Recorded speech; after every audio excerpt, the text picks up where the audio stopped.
Well, Matt, looking back at Tuesday night's game against Stevenage and forward to the FA Cup against Bristol Rovers. Firstly, Tuesday night, it was a long night, ultimately a successful one. I guess winning on penalties in the end made a good feeling in the dressing room, but it wasn't always an easy evening.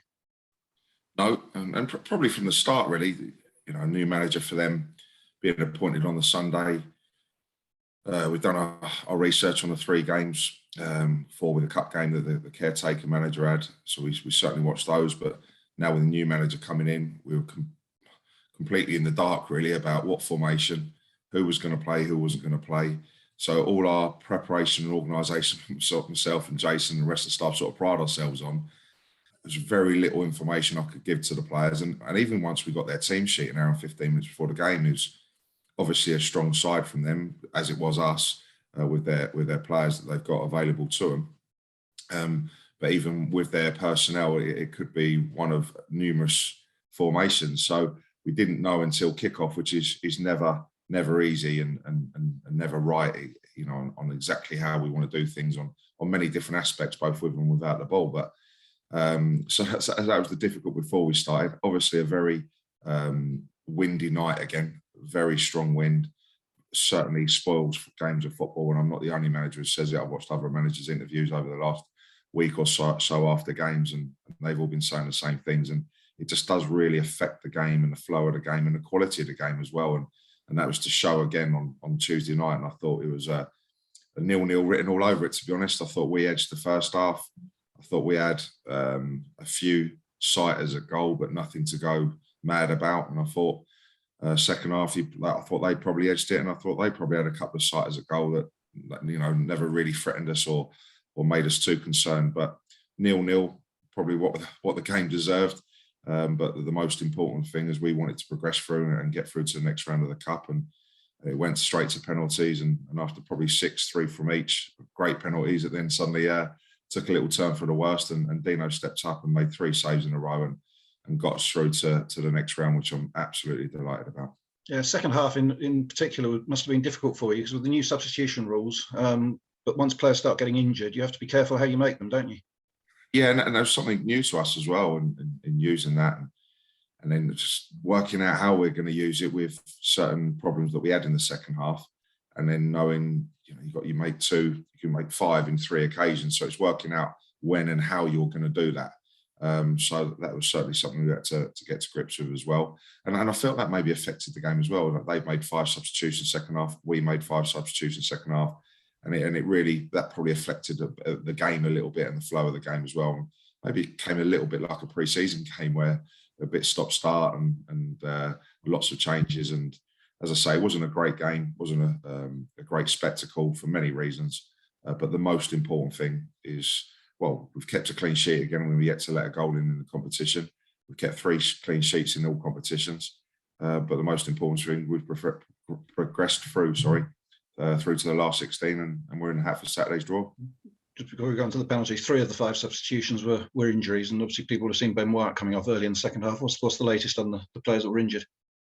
Yeah, Brad House, groin, so he's going to be out for a little while, and we'll re-sign Harry Palmer like we did earlier in the season as a backup goalkeeper for the interim. Ben White's being assessed. He didn't feel too bad after, and he didn't feel too bad the next day, so I'm just waiting on a doctor's report on that one, really, when he can return. Hopefully it's not too bad at all, and he might even be available Saturday. And probably Ben White, along with a handful of others, are all probably touch and go for Saturday, and we've all got to make calls on them last minute. Louis John was a precaution, really, coming off. He's got every chance Saturday, but he also could not be fit, and we've got to see how he is last minute. Joe Kizzy's returning and getting closer. We'll make a decision on him. Ali Smith's not far away. Toby Silva's not far away. So obviously our long-term one would certainly be Brad House now, the goalkeeper, and Harry Buteman's still out. I don't think I've maybe forgotten anyone else there, but we're a little bit light on the ground. We've certainly got injuries and certainly got concerns, but we will be seeing where we are. Kobe Rose, obviously another one who's not far away as well. So we've got a lot of numbers who are question marks, if you like, and we'll have to make late decisions on all of them. So hopefully we get a few more yeses than no's nearer to the game. Just one piece of good news though on that front was seeing Enzio Boldewijn come back, albeit as a right back in the second half, and it's good to see him back after a difficult couple of weeks. Exactly, and it's been a real concern not only for myself and the football club, but obviously for Enzio, and this could be career threatening, and you know, he may never play again, but to have a couple of weeks off and not train and be very careful to then get the positive news that he's all clear to return to training and playing immediately was great. And to see him back involved, he trained hard for 3 or 4 days. To be on the bench on Tuesday, I probably wasn't going to look to use him if I didn't have to. But as you mentioned there, with the injuries and the things that happened in the second half, I was forced to ask him to come and do me a favour and play it right back. So no, it was really pleasing for him to get back on the pitch, and I'm really pleased he's back part of our squad and plans moving forward. And when you make that many changes, presumably preparing for a penalty shootout is quite difficult because you're not quite sure who's going to be there to take them. Yeah, this is my first penalty shootout as a manager. I've come across them before when I've been assistant at many clubs, but I don't think there's any right or wrong way. I think you've just got to take on the moment. Certainly, you can't plan before, who's your penalty takers, because you don't, like you say, we made 5 subs in the second half, so you don't know who's actually going to be on the pitch at the time. You don't know what's gone on in the game. You don't know, maybe confidence. People might be confident, may not want one injury related, which was certainly one in case of one of the players who was still fit at the end. So we literally just made the decision on the end of the game there, who was confident, who wanted them. And we probably went with the 5 who really stuck their hands up and went, no, I'm definitely want one, and are really positive about taking them. And that led us into the first 5. Ben Goodliff was probably put into that bracket actually, and he was very keen on taking one as well. So yeah, it was going with the lads who were confident at the time, and we backed as well. And 3 great penalties, and unfortunately for Ricky and Santo, they didn't manage to convert theirs, but Goody stepped up and took his really well, which timed in well with 3 great saves from Dino and saw us through. And I gather Dean was on the list to go as well if it was necessary. Yeah, he always fancies himself a free kick specialist, penalty takers. I think he'd take everything if he could, Dino. So he was very keen to take a penalty, and I say that actually he wanted to be one of the 5. But no, when we had 6 outfield players, we were very, very keen to take one. He was number 7. But he did what goalkeepers are meant to do in penalty shootouts. Was an excellent effort from him. As you say, we've gone through, and it's an overall positive vibe after what wasn't a great game, and now we can look forward to the last 16. Yeah, exactly. Not a great game. Conditions, loads of many factors, but when it's not a great game, it's a great trait from us that we've kept a clean sheet, and then we've progressed through, and that's the most important thing, certainly in cup games, that we're through to the next round, and good prize money there for the club. And we're in the hat on Saturday in the last 16, and we can't wait for the draw.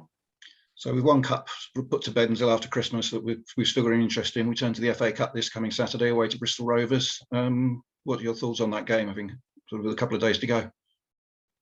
Well, on them, they've certainly got some very good players and experienced managers. Did well at Fleetwood, and now he's picking things up at Bristol Rovers. And myself and Jason went and watched the replay against Oxford on the Tuesday night. We've watched their 3 games since then in the league. They've probably feel a little bit hard done by in those 3, a 2-0 lead against Tranmere, which they let slip. They were 1-0 up and conceded a late goal against Salford, who had some players sent off as well, and conceded an injury time goal there. So and they certainly caused Forest Green some problems in the second half as well. And Forest Green went down to 10 men. They probably were thinking they could maybe get something out of the game as well.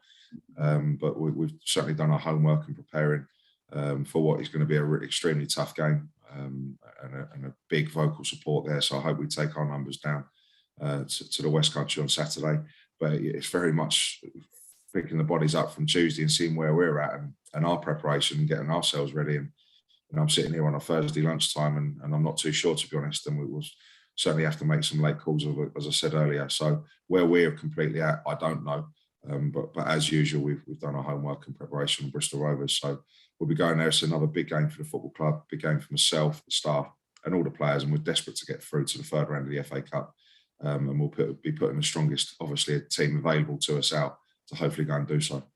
And if we can get through, it makes for an interesting period at the beginning of January, because Papa John's and the FA Cup are in the same week. So that'd be a terrific week to look forward to.